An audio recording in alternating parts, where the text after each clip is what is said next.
Assalamualaikum warahmatullahi wabarakatuh.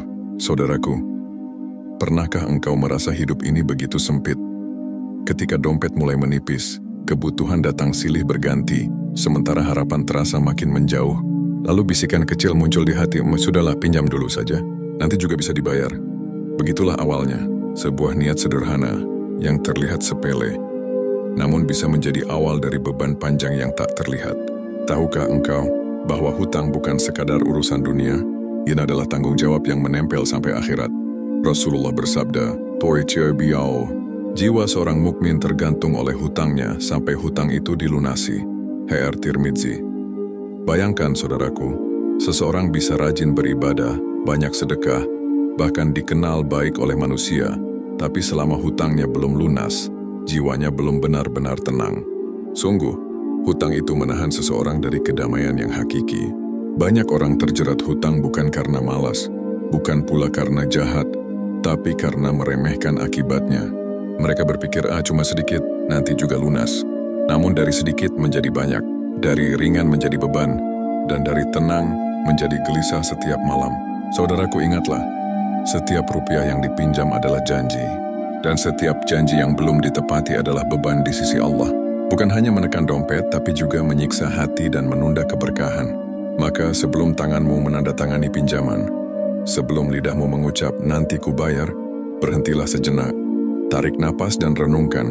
Apakah benar ini kebutuhan atau hanya keinginan? Apakah yakin bisa membayar, atau hanya berharap tanpa kepastian? Karena satu keputusan yang salah hari ini bisa menjadi penyesalan panjang di kemudian hari. Saudaraku, hutang itu jarang datang dalam bentuk ancaman.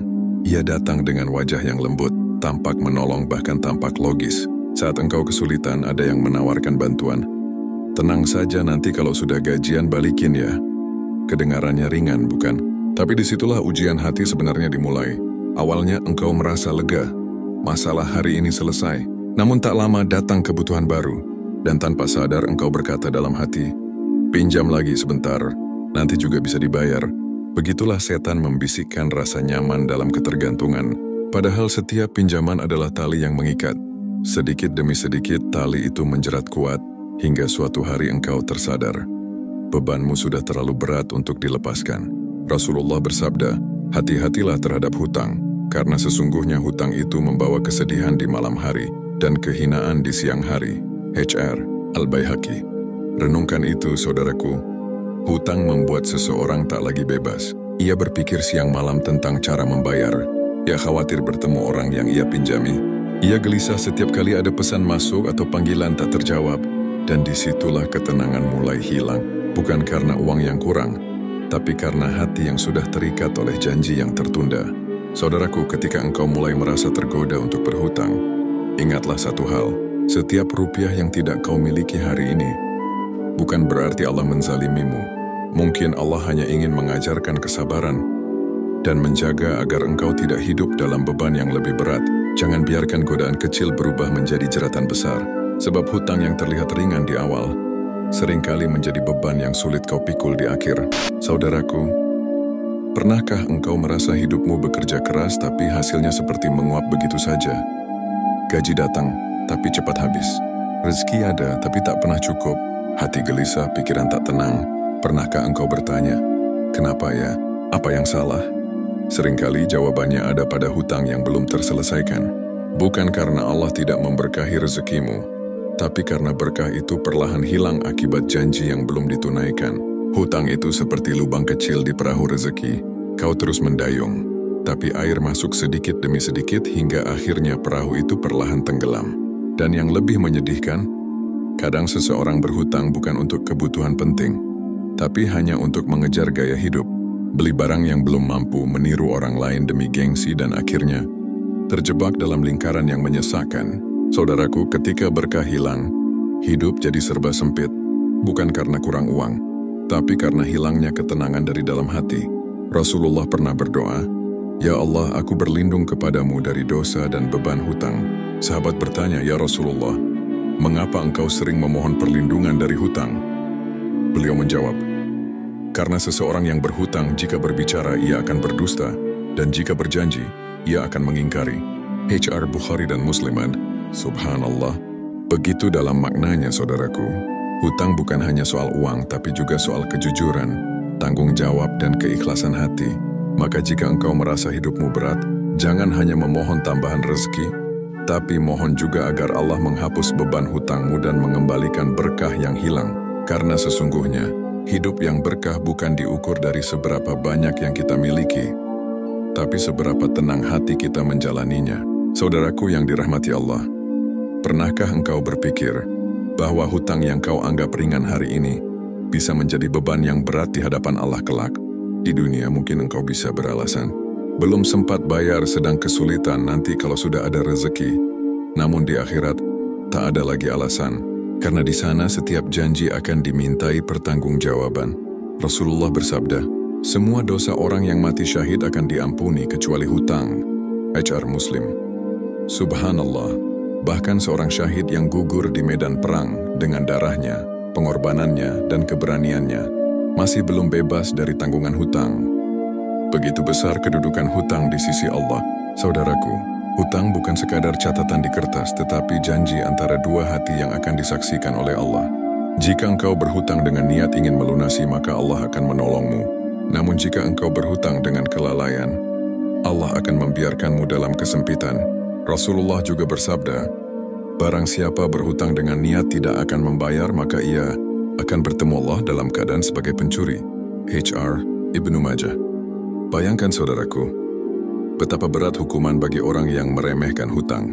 Bukan karena jumlahnya, tapi karena niat di baliknya. Di dunia hutang membuatmu kehilangan tenang.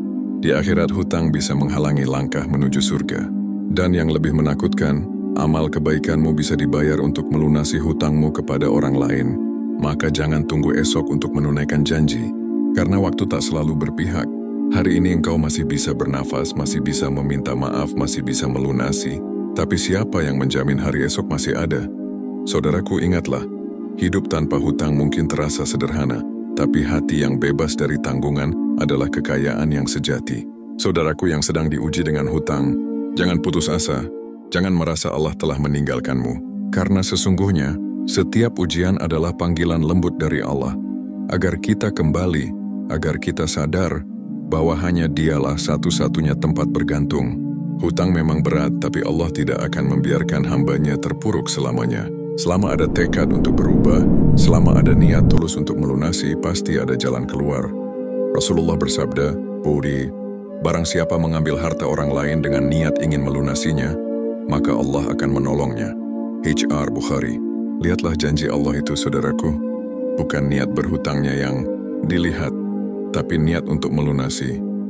Selama hatimu jujur, Allah akan membuka pintu rezeki dari arah yang tak disangka-sangka. Mulailah dari hal kecil. Kurangi gaya hidup berlebihan. Bedakan antara kebutuhan dan keinginan. Jangan menambah hutang baru hanya untuk menutupi hutang lama. Itu bukan solusi. Itu hanya memperpanjang beban. Lalu jangan malu meminta tolong kepada Allah. Setiap selesai salat, angkat tanganmu dan ucapkan doa yang Rasulullah ajarkan. Allahumma inni a'udzubika minal hammi wal hazan, wa a'udzubika minal ajzi wal kasal, wa a'udzubika minal jubni wal bukhli, wa a'udzubika min ghalabatid daini wa qahrir rijal. Artinya, ya Allah, aku berlindung kepadamu dari kesedihan dan kesusahan, dari kelemahan dan kemalasan, dari rasa takut dan sifat kikir, dan aku berlindung kepadamu dari lilitan hutang dan tekanan manusia. Doa ini bukan sekadar ucapan, adalah senjata hati untuk memohon kekuatan. Karena kadang yang kita butuhkan bukan uang lebih, tapi hati yang tenang dan jalan keluar yang diridhoi Allah. Dan ingatlah saudaraku, setiap kali engkau berusaha melunasi hutang walau sedikit demi sedikit, itu adalah amal saleh.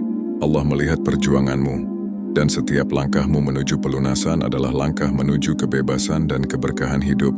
Saudaraku yang dirahmati Allah, tak semua orang berhutang karena lalai atau berlebihan. Ada yang berhutang karena terpaksa, karena keadaan menekan, karena hidup sedang berat, karena tak ada pilihan lain kecuali meminta pertolongan. Mungkin engkau salah satunya. Usaha sedang turun, pekerjaan hilang, anak butuh biaya, rumah harus tetap berdiri. Engkau menunduk, menahan air mata, lalu berucap, Ya Allah, aku tak ingin berhutang, tapi aku terpaksa. Saudaraku, jangan merasa hina. Jangan merasa kecil di hadapan manusia, karena Allah tahu isi hatimu. Dia tahu engkau tak bermaksud mencari kesenangan. tapi sedang berjuang untuk bertahan. Ujian ini bukan hukuman. Ini adalah cara Allah mendidik hati, agar kita belajar tawakal, belajar sabar dan belajar percaya bahwa pertolongannya selalu datang di waktu yang tepat. Allah berfirman dalam Al-Quran, "Sesungguhnya bersama kesulitan itu ada kemudahan." Al-Insyirah 6. Lihatlah janji itu, saudaraku. Tidak disebutkan setelah kesulitan, tapi bersama kesulitan. Artinya, di balik setiap ujian selalu ada peluang yang Allah sisipkan, mungkin berupa teman baik yang datang membantu, mungkin peluang rezeki baru yang tak pernah disangka, atau mungkin sekadar kekuatan hati untuk terus bertahan. Jangan berputus asa, karena Allah tidak pernah menutup jalan bagi hamba yang sabar dan ikhlas. Selama engkau tetap berdoa, tetap berusaha dengan cara yang halal, dan tidak menyerah pada putus asa, Allah pasti buka jalan keluar. Saudaraku, ketika engkau diuji dengan kekurangan, ingatlah, itu bukan tanda Allah benci padamu, tapi tanda bahwa Allah sedang mendekatkanmu kepadanya. Karena saat tak ada lagi tempat bergantung, barulah kita benar-benar menyadari bahwa hanya Allah satu-satunya sandaran sejati. Saudaraku yang dirahmati Allah, cobalah berhenti sejenak, tenangkan hati, pejamkan mata dan renungkan. Berapa banyak orang di luar sana yang terlihat tersenyum, namun dalam hatinya menangis karena lilitan hutang yang menjerat. Berapa banyak yang hidupnya tampak mewah padahal tiap malam ia tak bisa tidur karena terus dihantui tagihan dan janji yang belum tertunaikan. Hutang memang tampak seperti jalan keluar, tapi sesungguhnya ia adalah beban yang perlahan mengikat. Hari ini terasa ringan, namun besok bisa menjadi rantai panjang yang membelenggu kebebasanmu. Saudaraku, hidup ini bukan tentang seberapa banyak yang kita miliki, tapi seberapa berkah apa yang kita miliki. Orang yang hidup sederhana tapi bebas dari hutang, lebih tenang daripada yang hidup mewah namun dikejar tanggungan. Mulailah dari sekarang. Jika engkau masih punya hutang, jangan lari. Hadapi dengan jujur. Niatkan untuk melunasi walau sedikit demi sedikit. Jangan malu meminta maaf. Jangan gengsi mengakui kekurangan. Karena di hadapan Allah kejujuran lebih berharga dari gengsi. Dan jika engkau belum berhutang, jagalah dirimu. Belajarlah hidup dalam batas kemampuan. Belajarlah berkata cukup, sebab rasa cukup adalah kekayaan yang sejati. Saudaraku, ingatlah pesan ini baik-baik. Allah lebih besar dari hutangmu, lebih besar dari kesulitanmu, dan lebih luas dari segala jalan keluar yang bisa kau bayangkan. Maka jangan nekat berhutang untuk menutup kekurangan, karena kekurangan bukan kehinaan. Yang hina adalah ketika kita tahu itu salah, namun tetap kita lakukan tanpa rasa takut kepada Allah. Hari ini, jadikan awal yang baru. Bangkit dari beban, perbaiki niat dan mohon kekuatan kepada Allah. Insya Allah, setiap langkah kecilmu menuju kebebasan dari hutang akan menjadi langkah besar menuju hidup yang penuh berkah dan ketenangan. Wassalamualaikum warahmatullahi wabarakatuh.